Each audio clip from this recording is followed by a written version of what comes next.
यंदा 13 जुलै रोजी अत्यंत दुर्मिळ आणि अत्यंत पवित्र असा सोमवती अमावस्येचा शुभयोग जुळून येत आहे. जेव्हा अमावस्या सोमवारी येते तेव्हा तिला सोमवती अमावस्या म्हटले जाते. हिंदू धर्मात आणि शास्त्रात या दिवसाला देवादिदेव महादेवांचा आशीर्वाद मिळवण्यासाठी अत्यंत श्रेष्ठ मानले गेले आहे. असे म्हणतात की या दिवशी जर आपण आपल्या अवतीभोवती असलेल्या काही पवित्र निसर्गाच्या शक्तींचा म्हणजेच झाडांचा आदर केला, त्यांना स्पर्श करून प्रार्थना केली तर आपल्या आयुष्यातील गरिबी, दारिद्र्य आणि मानसिक त्रास कायमचा दूर होऊ शकतो. घरात सुख, शांती आणि आर्थिक समृद्धीचा वास होतो. आजच्या या विशेष व्हिडिओमध्ये आपण पाहणार आहोत की 13 जुलै रोजी अमावस्या नक्की कधी सुरू होत आहे, कधी संपत आहे, या दिवसाचे धार्मिक महत्त्व आणि सर्वात महत्त्वाचे म्हणजे अशा कोणत्या 3 पवित्र झाडांना स्पर्श करून आपल्याला प्रार्थना करायची आहे ज्यामुळे आपल्या घरातील नकारात्मक ऊर्जा नष्ट होऊन अखंड लक्ष्मीचा आशीर्वाद लाभेल.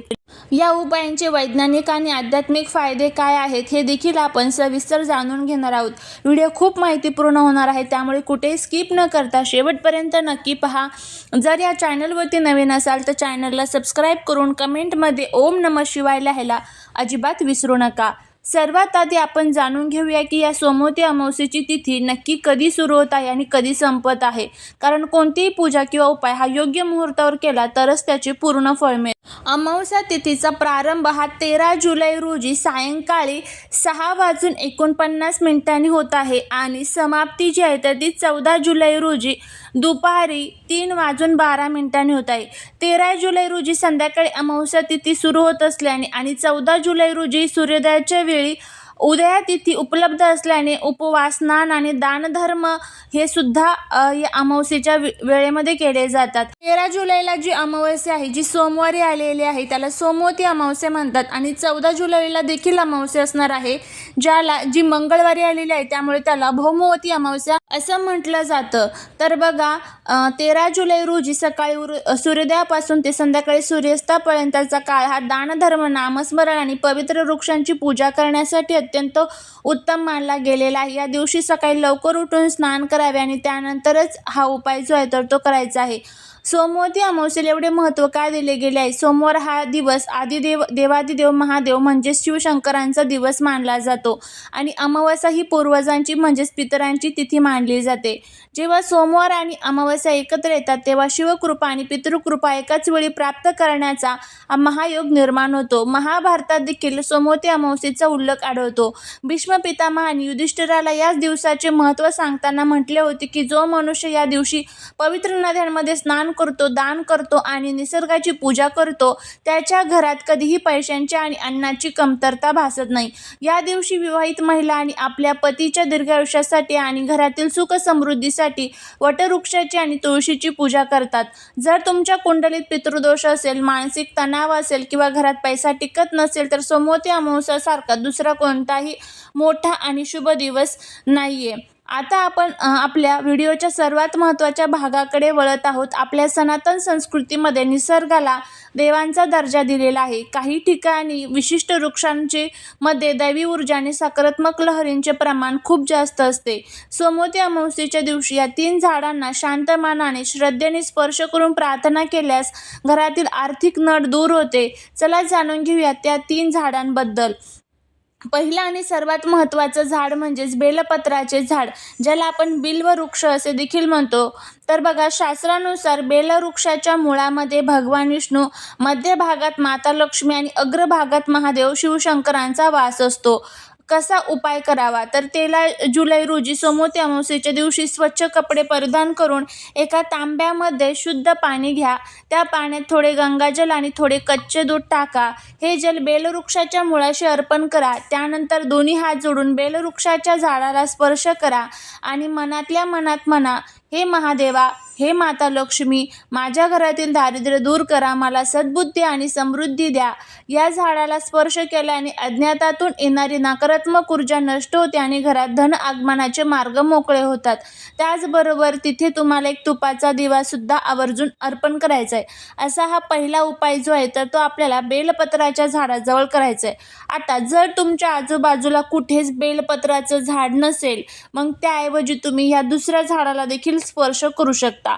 ज्यामध्ये दुसरं जे झाड आहे ते म्हणजे पवित्र झाड आहे पिंपळाचे झाड. श्रीमद भगवद्गीतेमध्ये भगवान श्रीकृष्णाने म्हटले आहे की वृक्षांमध्ये मी पिंपळ आहे. अमावस्येच्या दिवशी पिंपळाच्या झाडामध्ये माता लक्ष्मी आणि भगवान विष्णूंचा थेट वास असतो. तसेच या दिवशी पितर देखील या वृक्षांजवळ येतात असे मानले जाते. सोमवती अमावस्येला सकाळी किंवा दुपारी 4च्या आधी पिंपळाच्या झाडाला दोन्ही हातांनी स्पर्श करावा. पिंपळाच्या झाडाला स्पर्श करून ओम नमो भगवते वासुदेवा या मंत्राचा जप करावा. शक्य असल्यास पिंपळाच्या झाडाभोवती 108 वेळा किंवा जमेल तितक्या वेळा प्रदक्षिणा घालावी. संध्याकाळी या झाडाजवळ गाईच्या तुपाचा किंवा मोहरीच्या तेलाचा दिवा लावावा. यामुळे पितृदोष शांत होतो आणि व्यवसायात किंवा नोकरीतील येणारे पैशांचे अडथळे दूर होतात. अशा पद्धतीने हा जो उपाय आहे तर तो तुम्हाला या दिवशी करायचा आहे.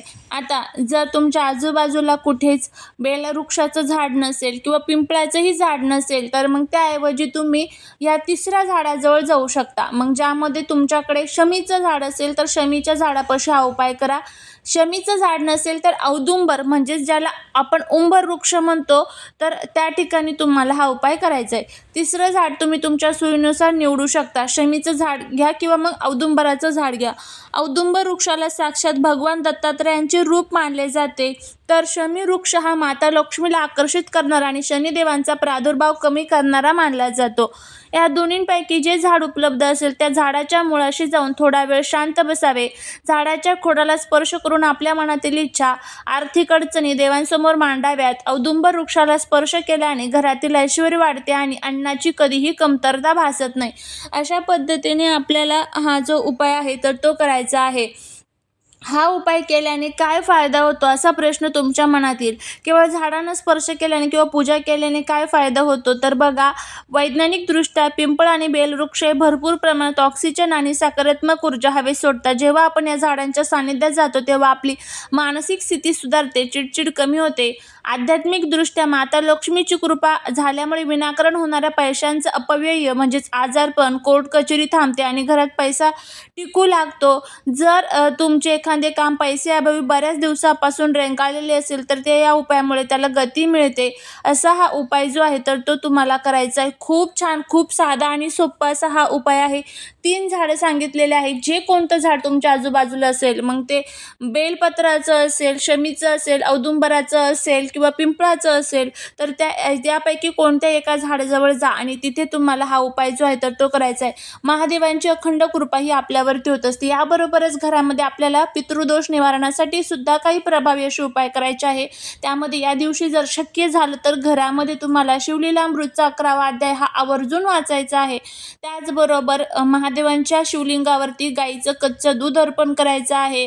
त्याचबरोबर बेलपत्र सुद्धा तुम्हाला अर्पण करायचं आहे. पितृदोष निवारणासाठी आपल्याला पितरांसाठी दिवा अर्पण करायचा आहे. मग हा दिवा तुम्ही पिंपळाच्या झाडाखाली किंवा आपल्या दरवाजाचा जो बाहेरचा भाग असतो तिथे तुम्हाला दक्षिण दिशेला तोंड करून दिवा लावायचा आहे. त्यामध्ये थोडेसे काळे तेल टाकायचे. यामुळे काय होतं तर आपला पितृदोष शांत होतो आणि पितरांमुळे जो आपल्याला काही त्रास होत असेल तर तो सुद्धा थोडाफार कमी होण्यासाठी मदत होत असते. अमावस्या ही तिथी खूप पवित्र आणि खूप शुभ अशी मानली जाते. अर्थात आपल्याकडे अमावस्या तिथीला असं म्हणतात की नकारात्मक ऊर्जा जास्त ॲक्टिव्ह असतात, पण ह्याच नकारात्मक ऊर्जा नष्ट करण्यासाठीच आपल्याला देवपूजा किंवा दानधर्म जे आहे तर ते करायचे असतात, ज्यामुळे आपल्याला खूप चांगला त्याचा फायदा जो आहे तर तो होत असतो. तर या सर्व गोष्टी करण्याचा प्रयत्न करा, तुम्हाला त्याचा खूप चांगला फायदा होईल. 13 जुलै सोमवती अमावस्येचा हा महायोग अजिबात गमवू नका. निसर्गाने दिलेल्या पवित्र वनस्पतीचा आदर करा, त्यांची पूजा करा. हा उपाय करताना मनात कोणती शंका किंवा भीती ठेवू नका. पूर्ण श्रद्धेने आणि स्वच्छ मनाने हा उपाय करा. देव तुमच्या कष्टाला आणि प्रार्थनेला नक्कीच यश देईल. तुम्हाला आजची माहिती कशी वाटली मला कमेंट करून नक्की कळवा. हा व्हिडिओ तुमच्या मित्रपरिवारासोबत, नातेवाईकांसोबत शेअर करा. भेटूया पुढच्या एका छानशा नवीन व्हिडिओत एका नवीन माहितीसोबत. श्री स्वामी समर्थ.